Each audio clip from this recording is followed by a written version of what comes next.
Good morning class, welcome your accountancy video. Accountancy के अंदर हम लोग हमारा वॉल्यूम सेकंड का इशू ऑफ शेयर्स चैप्टर कर रहे थे एंड आई होप कि अब तक हमने वो चैप्टर जितना बेसिक करा है वो आपने समझ लिया होगा। अब आज हम लोग हमारा नेक्स्ट टॉपिक ले रहे हैं। हम लोग हमारा नेक्स्ट टॉपिक पढ़ रहे हैं, जैसा कि मैंने लास्ट वीडियो के अंदर बताया था कि issue of shares for consideration other than cash. यानी कि कहानी इसकी मैं समझाती हूँ आपको, इसके अंदर वो कह क्या रहा है, इस टॉपिक के अंदर वो क्या कहना चाहता है, ध्यान देना। मान लो आपकी एक कंपनी है, ठीक है, एबीसी लिमिटेड एक कंपनी है आप लोगों की। अब जो हम लोग नॉर्मल करते थे, अभी तक करते आया इशू ऑफ शेयर्स में, उसमें क्या करते थे कि कंपनी जो है वो शेयर्स इशू करती थी पब्लिक को और पब्लिक पैसा देती थी। यही करते थे ना भाई, पब्लिक से हमारे पास कैपिटल आ गया, पैसा आ गया और हमने पब्लिक को शेयर्स, कंपनी ने पब्लिक को शेयर्स अलॉट कर दिए, यही करते थे। लेकिन यहाँ पे क्या बोल रहा है, issue of shares for consideration other than cash, cash के अलावा। यानी कि आप शेयर्स तो इशू कर रहे हैं लेकिन बदले में आपको पैसा नहीं मिल रहा, कैश नहीं मिल रहा। इसका मतलब आप लोग पब्लिक को नहीं दे रहे हैं शेयर्स। अब जब हम लोग कैश नहीं मिल रहा है, इसका मतलब वो हमारा कोई पब्लिक तो है नहीं, पब्लिक तो ऑब्वियस सी बात है कैश देगी। लेकिन फिर ऐसे कौन से लोग हैं जिनको हम शेयर्स दे रहे हैं, उसके बदले में हमें कैश ना मिलके हमें या तो उनका बिजनेस मिल रहा है या हमें कोई एसेट्स मिल रही है। सो क्लास ध्यान से सुनना। सबसे पहले होते हैं हमारे प्रमोटर्स। प्रमोटर्स याद करिए, हम लोग पढ़कर आते हैं जब प्रमोशन ऑफ बिजनेस स्टडीज के अंदर जब हम प्रमोशन पढ़ते हैं, हमारी कंपनी का प्रमोशन जब होता है तो उसमें प्रमोटर्स होते हैं, राइट। वो पर्संस जो कंपनी को आइडियाज देते हैं कि हाँ भाई आप ऐसा करिए, आप ऐसा करिए। तो कई बार क्या होता है, कंपनी के पास ना पैसा नहीं होता उन्हें देने के लिए कि प्रमोटर्स से एक आइडिया तो ले लिया लेकिन कंपनी के पास अब पैसा नहीं है कि वो प्रमोटर को पैसा दे सके। तो उस टाइम पे कंपनी क्या करती है कि शेयर्स इशू कर देती है प्रमोटर्स को पैसे देने की बजाय कि हाँ भाई ठीक है, हमें आपको 10 लाख रुपए देने हैं, हम 10 लाख रुपए नहीं दे सकते, हम 10 लाख के शेयर्स इशू कर देते हैं। तो उसकी जर्नल एंट्री होती है incorporation account debit to share capital being share issue to promoters. हमने प्रमोटर्स को शेयर्स इशू कर दी। जनरली जो इनकॉर्पोरेशन है ये आपके फिक्टिशियस एसेट्स के अंडर आते हैं क्लास, ये आपकी एक तरह से फिक्टिशियस एसेट्स होती है। तो ये है आपका पहला issue of shares for consideration other than cash के अंदर सबसे पहला प्रमोटर्स को देना। दूसरा होता है हमारा issue of shares to underwriters. अभी अंडरराइटर्स कौन होते हैं, ध्यान से सुनना। अंडरराइटर्स कौन होते हैं, मान लो ये मेरी जनरल पब्लिक है, ठीक है। अब कंपनी ने क्या करा कि इशू करे शेयर्स 10,000 कि हाँ भाई कंपनी ने 10,000 शेयर्स निकाल दिए कि भाई मुझे 10,000 शेयर्स पब्लिक को देने हैं। अब सेबी की गाइडलाइंस हम लोग अभी पढ़कर आए थे इसी चैप्टर के पीछे वीडियो में, कम से कम 90% शेयर्स जो है वो आपके उसकी सब्सक्रिप्शन आनी चाहिए। अगर 90% शेयर्स की सब्सक्रिप्शन नहीं आती है तो आपकी कंपनी को मना कर दिया जाएगा, रिजेक्शन दे दी जाएगी कि आप अपनी कंपनी के शेयर्स इशू बाकी पब्लिक को नहीं कर सकते हो। और मान लो कि अब पब्लिक से जो आई वो 8,000 शेयर्स की सब्सक्रिप्शन आ गई, कंपनी ने निकाला 10,000 लेकिन आई सिर्फ 8,000। उस केस के अंदर क्या होता है क्लास, जो 2,000 शेयर्स है ना उसके लिए आपके अंडरराइटर्स खड़े होते हैं। अंडरराइटर्स यानी कि वो लोग जो लोग ये कहते हैं कंपनी को भाई तुम चिंता मत करो, अगर तुम्हारे सारे शेयर्स नहीं जाते हैं, सारे शेयर्स की सब्सक्रिप्शन नहीं आती है तो हम लोग तुम्हारे शेयर्स खरीद लेंगे, लेकिन उसके बदले में हम तुमसे कमीशन लेंगे। क्या लेंगे, कमीशन लेंगे। अब कंपनी कहती है भाई कमीशन, पैसा तो है नहीं हमारे पास देने के लिए।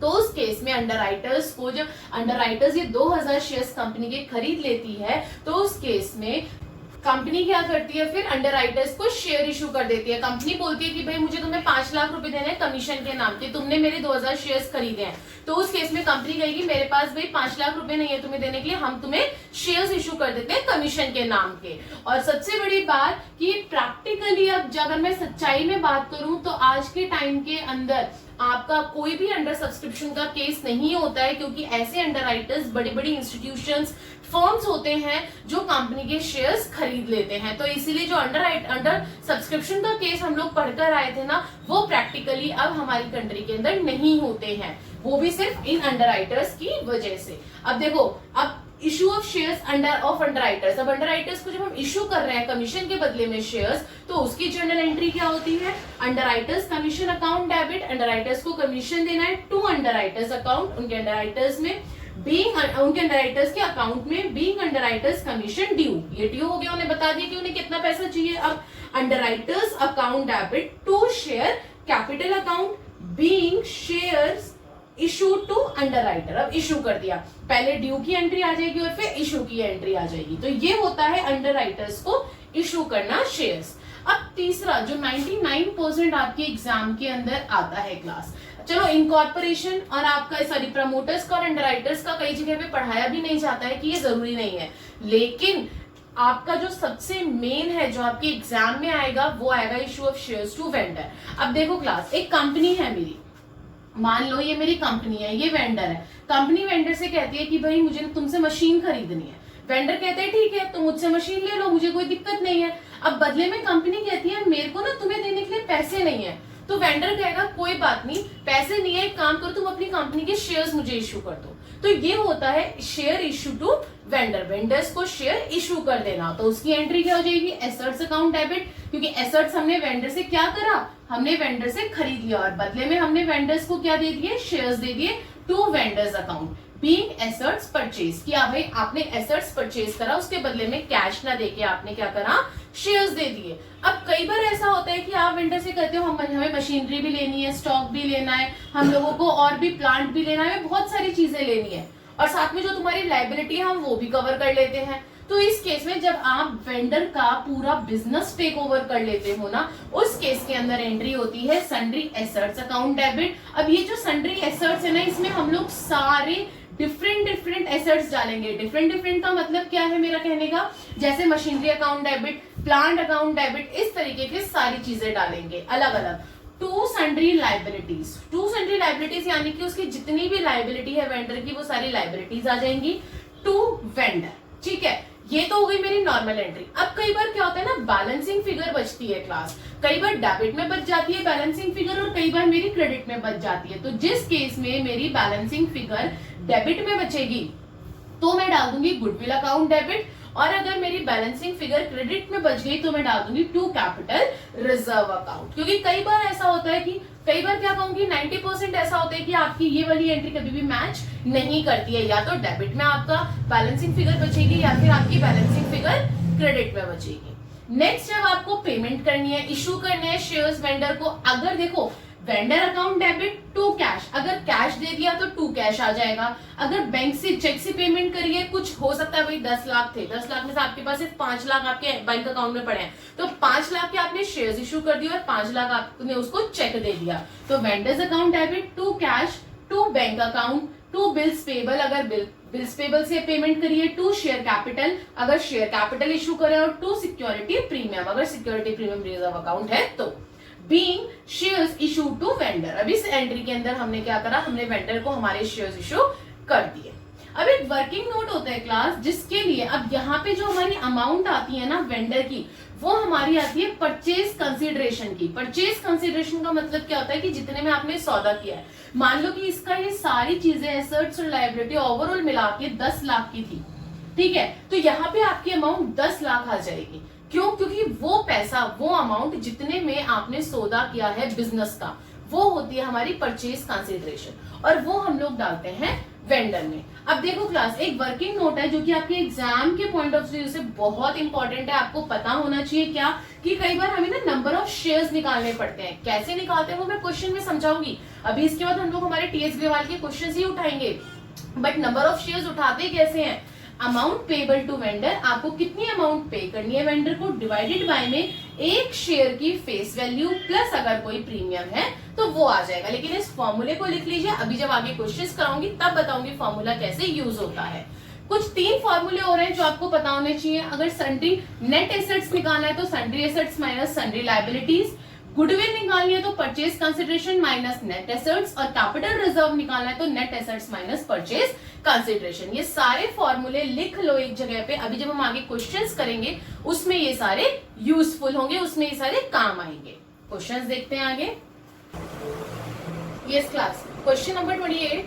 क्वेश्चन नंबर 28 के अंदर सेम आपके टीएस ग्रेवाल का बैक क्वेश्चन, प्रैक्टिकल क्वेश्चन क्या बोल रहा है। अमृत धारा limited issued 800 equity shares of ₹100 each at a premium of 25%, यानी कि इक्विटी शेयर कैपिटल इशू कर रहा है, वो साथ में प्रीमियम भी है 25%, as fully paid up in consideration of the purchase of plant and machinery of ₹1 lakh. 1 lakh की प्लांट एंड मशीनरी खरीदी है अमृत धारा लिमिटेड ने, और साथ में 1 लाख की उसने क्या करा है, शेयर्स को इशू करा है फुल्ली पेड अप के साथ, और साथ में प्रीमियम भी है। You have to pass journal entry, ठीक है।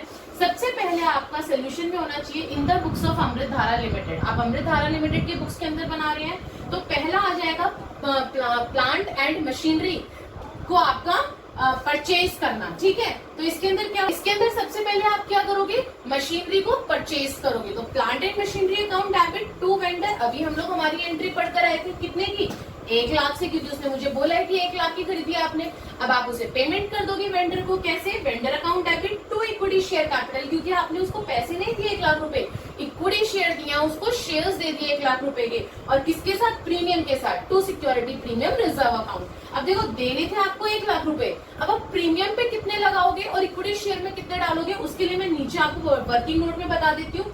इक्विटी शेयर कैपिटल कितने थे मेरे पास, 800 थे, और आपका कितने रुपए का था, 100 रुपए का था। तो 800 इंटू 100 कितना हो गया, 80,000, यानी कि 80,000 की तो मेरे इक्विटी शेयर हो गए।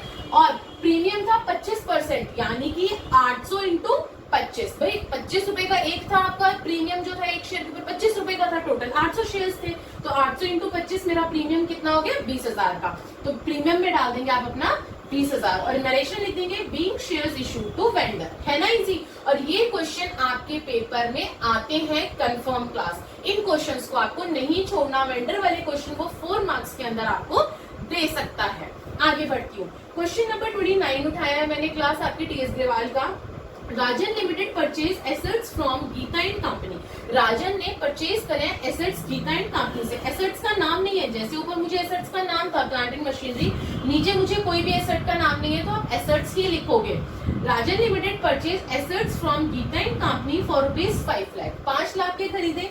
अ sum of ₹1 lakh was paid by means of a bank draft, यानी कि 1 लाख का तो क्या बन गया, बैंक ड्राफ्ट बन गया, ठीक है। And for the balance due Rajan limited issued equity shares of ₹10 each, एक 10 का था एट अ प्रीमियम ऑफ 25%। अब देखो क्लास, आप ध्यान देना, इस क्वेश्चन के अंदर उसने हमें बताया थे कि कितने शेयर्स दिए हैं, लेकिन क्वेश्चन नंबर 29 में मुझे कहीं पे भी नहीं बोला कि कितने शेयर्स। ये बताया कि एक शेयर 10 रुपए का है, और ये बता दिया प्रीमियम के ऊपर कितना परसेंटेज, लेकिन उसने मुझे शेयर के अमाउंट नहीं दिए, शेयर्स नहीं बताए, नंबर ऑफ शेयर्स कितने हैं। तो उसी के लिए मैंने आपको वो वर्किंग नोट बोला था जो कंपलसरी बताया था मैंने कि ये बनाना कंपलसरी होता है एग्जाम में, जिसके अंदर हम लोग हमारे नंबर ऑफ शेयर्स निकालते हैं। बट चलो पहले परचेज की एंट्री करते हैं हम लोग। सबसे पहले क्या हो जाएगा, assets account debit to Geeta and company, ऊपर लिख देंगे in the books of Geeta and company, ठीक है।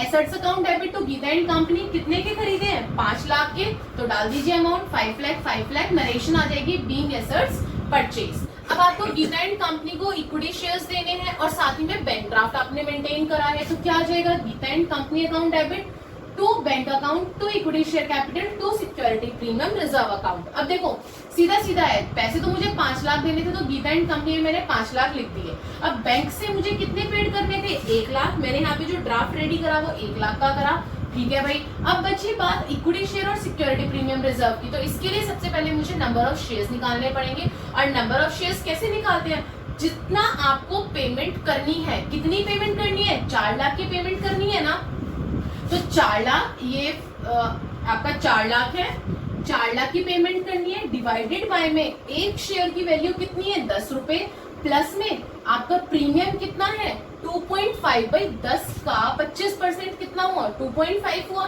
तो प्लस में 2.5।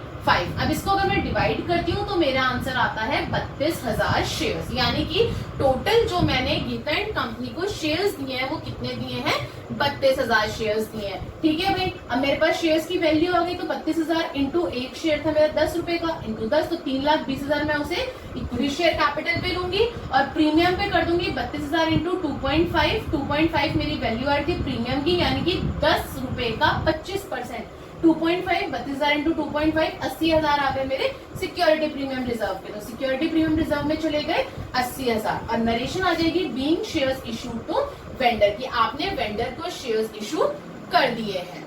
समझ में आया? नेक्स्ट क्वेश्चन देखते हैं। Yes class, question number 32 TS Grewal का again.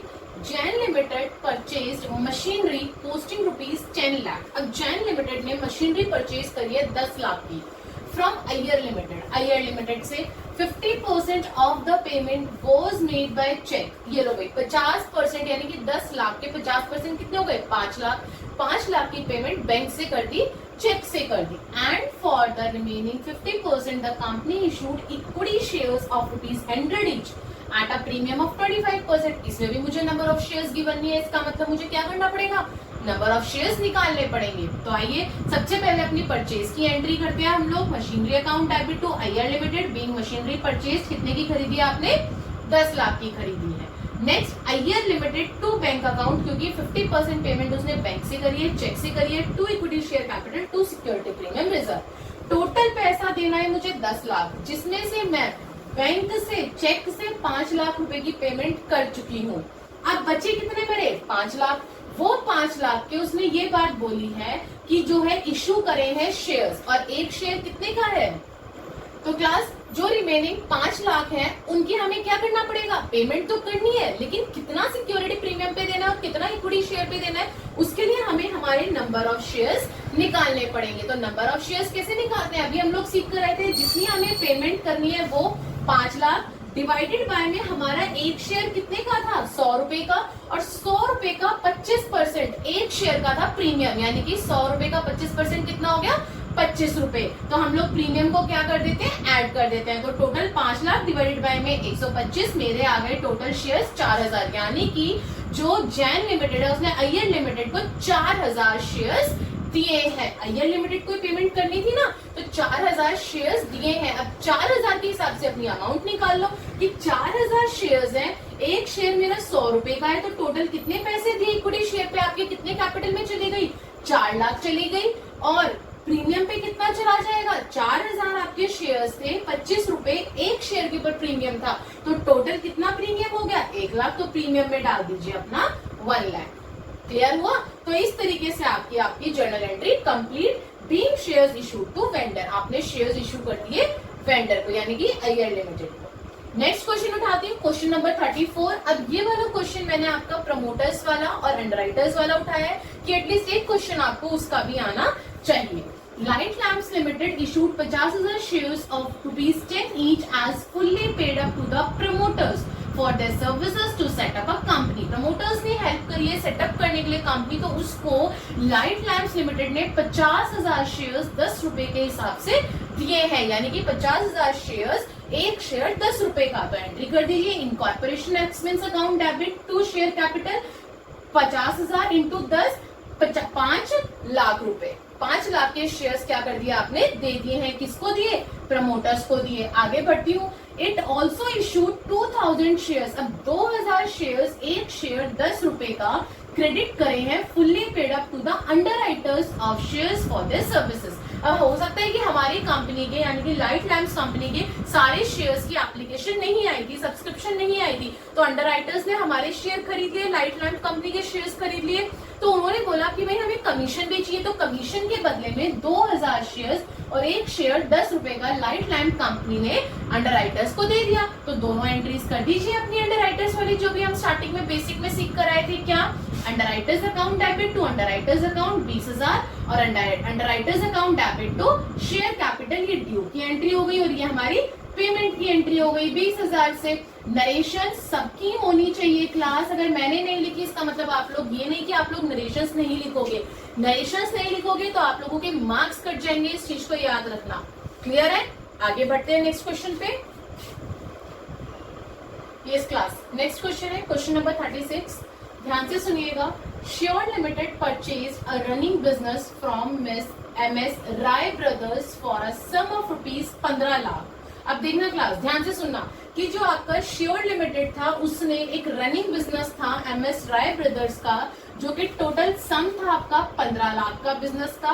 Payable ₹12 lakh in fully paid shares of ₹10 each. 12 lakh paid करें, जिसमें से 10 रुपए एक शेयर का अमाउंट है बैलेंस थ्रू चेक, और बाकी के पैसे चेक से दिए हैं। Assets and liability consisted of the following. क्या क्या एसेट्स और लायबिलिटी थी, प्लांट एंड मशीनरी थे 4 लाख के, बिल्डिंग 4 लाख की, सन्ड्री डेटर्स थे 3 लाख के, stock 4 lakh, cash 3 lakh, creditors 2 lakh. ठीक है, अब उन्होंने बोला है कि पास करिए जर्नल एंट्री। सबसे पहले याद करिए, मैंने आपको बताया था जब और करके मैंने सेकंड एंट्री लिखवाई थी, जब हम बिजनेस परचेज करते हैं sundry assets account debit to आपका सन्ड्री लायबिलिटीज टू वेंडर, यही लिखवाया था। अगर मेरा डेबिट साइड में अमाउंट बचता था तो हम गुडविल लिखते थे, और अगर क्रेडिट साइड में बचता था तो टू कैपिटल रिजर्व। तो आइए क्लास स्टार्ट करते हैं। सबसे पहले सन्ड्री एसेट्स अकाउंट। अब इसमें से सन्ड्री एसेट्स कौन कौन से हैं? प्लांट एंड मशीनरी है 4 लाख से, बिल्डिंग है 4 लाख से, सन्ड्री डेटर्स है 3 लाख से, स्टॉक है क्लास 4 लाख से, और कैश है 3 लाख से। सारे सन्ड्री एसेट्स डाल दिए।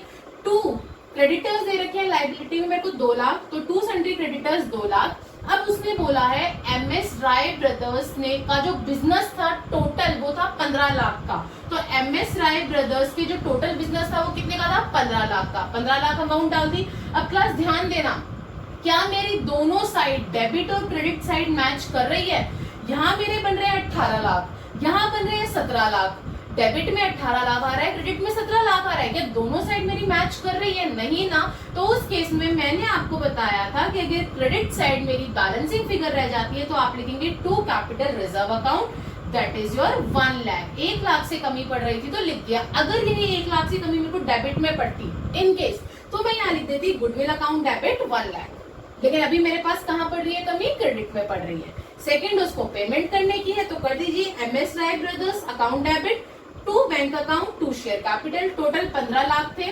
15 में से कैपिटल का जो दिया था आपने, पे जो करा था फुल्ली पेड शेयर्स, 15 लाख का ओवरऑल बिजनेस था, और शेयर्स से फुल्ली पेड करा था 12 लाख का। तो शेयर्स में 12 लाख डाल दीजिए। रिमेनिंग उसने क्या बोला था? Sum of 15 lakh payable 12 lakh in fully paid shares of ₹10 each and balance through cheque. यहाँ चेक का मतलब क्या है? बैंक। तो बैंक के अंदर डाल दीजिए। रिमेनिंग 15 में से 12 गए, कितने बचे? 3 लाख। तो ये हो गया मेरा क्वेश्चन नंबर 36। अब बढ़ती हूँ मैं क्वेश्चन नंबर 37 पे। क्वेश्चन नंबर 37 भी बिल्कुल सेम है, बस फर्क इतना है कि इसमें हमें टोटल अमाउंट गिवन थी जितनी शेयर से दी थी, लेकिन यहाँ पे हमें शेयर्स, नंबर ऑफ शेयर्स निकालने हैं। तो आइए question number 37, Sandesh Limited took over the assets of ₹7 lakh and liabilities of ₹2 lakh from Sanchar Limited for a purchase consideration 4,59,500। इतना रोक के पहले मैं मेरी परचेज की एंट्री करूंगी। Assets account debit to liability to Sanchar limited account. अभी मुझे नहीं पता कि क्रेडिट में मेरा बैलेंस बचेगा या डेबिट में बचेगा। तो एसेट्स तो थे मेरे 7 लाख के, लायबिलिटी थी मेरी 2 लाख की, और परचेज कंसिडरेशन संचार लिमिटेड का था मेरा 4,59,500। अभी भी देखो क्लास, मेरे पास 40,500 रुपए क्रेडिट में ही कम पड़ रहे हैं, तो डाल दीजिए टू कैपिटल रिजर्व अकाउंट 40,500। आगे बढ़ती हूँ। 8,500 were paid by accepting a draft in favor of संचार लिमिटेड पेबल आफ्टर 3 months। यानी कि आपका बीपी हो गया भाई, ड्राफ्ट हो गया आपका, तो बिल्स पेबल में चला गया। And the balance was paid bye issue of equity share of ₹10 each। एक शेयर 10 रुपए का था जिसके ऊपर प्रीमियम 10% था, यानी कि 10 रुपए के ऊपर 10%, कितना हो गया? 1 रुपए हो गया इन फेवर ऑफ संचार लिमिटेड। पास जर्नल एंट्री। ठीक है, पहले आप अपनी एंट्री डाल दीजिए, फिर नंबर ऑफ शेयर्स निकाल के अमाउंट डाल देंगे। तो एंट्री क्या हो जाएगी? Sanchar limited to bills payable to equity share capital to security premium reserve account. अब देखो क्लास, संचार लिमिटेड को टोटल पैसे कितने दे रहे थे? 4,59,500। तो डाल दीजिए 4,59,500, जिसमें से उसने जो ड्राफ्ट एक्सेप्ट करा था वो करा था 8,500 का। तो मैंने बिल्स पेबल में डाल दिया 8,500। अब उसने आगे शेयर्स के लिए मुझे बोला था एक शेयर 10 रुपए का है, और प्रीमियम कितना है? 1 रुपए है प्रीमियम। 10 रुपए पे 10% यानी कि 1 रुपए। तो निकाल लीजिए नंबर ऑफ शेयर्स। टोटल पैसे मुझे कितने देने हैं? टोटल थे 4,59,500, लेकिन उसमें से 8,500 क्या करा? उसका ड्राफ्ट बन गया। तो 4,59,500 में से माइनस कर दीजिए 8,500, तो मेरी अमाउंट बची 4,51,000 डिवाइडेड बाय में नंबर ऑफ शेयर। एक शेयर जो था वो आपका कितने का था? फेस वैल्यू क्या थी एक शेयर की? 10 रुपए, और प्रीमियम था 1 रुपए, तो यानी कि 11। 4,51,000 डिवाइडेड बाय में 11 करूंगी तो मेरे नंबर ऑफ शेयर्स आ जाएंगे 41,000। अब इससे अपनी वैल्यूज अमाउंट निकाल दीजिए। अब देखिए 41,000 जो थे आपके शेयर्स थे, इनटू एक शेयर कितने का था 10 रुपए का, तो 4,10,000 आ गया। वैसे ही अपना प्रीमियम निकाल दीजिए, 41,000 आपके टोटल नंबर ऑफ शेयर्स थे, प्रीमियम कितना आ रहा था 1 रुपए, 10 रुपए के ऊपर 10% यानी कि 1 रुपए, तो 41,000 आपका सिक्योरिटी प्रीमियम रिजर्व में चला गया। समझ में आया? तो ये था हमारा आज का टॉपिक क्लास कि किस तरीके से अगर हम लोग पैसे ना देके, मतलब हमने किसी से कोई सामान खरीदा है, हमने किसी से कोई सर्विसेज करवाई है, चाहे प्रमोटर से करवाई है, चाहे अंडरराइटर से करवाई है, हम उन्हें पैसे ना देके पैसे के बदले में उतने ही रुपए के शेयर्स अलॉट कर देते हैं। तो ये हम लोगों ने हमारे आज के 6 to 7 क्वेश्चंस के अंदर सीखा एंड आई होप कि आपको समझ आ गया होगा। अगर कोई भी दिक्कत है, कोई भी डाउट है, please right me in the comment box, ताकि मैं अगली वीडियो के अंदर आपको वो प्रॉब्लम, वो डाउट आपका क्लियर कर सकूं। And please like, share and subscribe the channel, ताकि अब जो नेक्स्ट हम लोग हमारा टॉपिक इस चैप्टर का, that is your main topic 4 feature and reissue उठाने वाले हैं, जिसके अंदर पूरा यूं कहूं कि इशू ऑफ शेयर का पूरा ब्रह्मांड बसा हुआ है, पूरा बड़ा फुल फ्लैश क्वेश्चन जिसके ऊपर बेस्ड है, वो हम लोग अब करने वाले हैं नेक्स्ट वीडियो के अंदर। So please like, share and subscribe, ताकि वो आप तक इजीली पहुंच सके। Thank you class.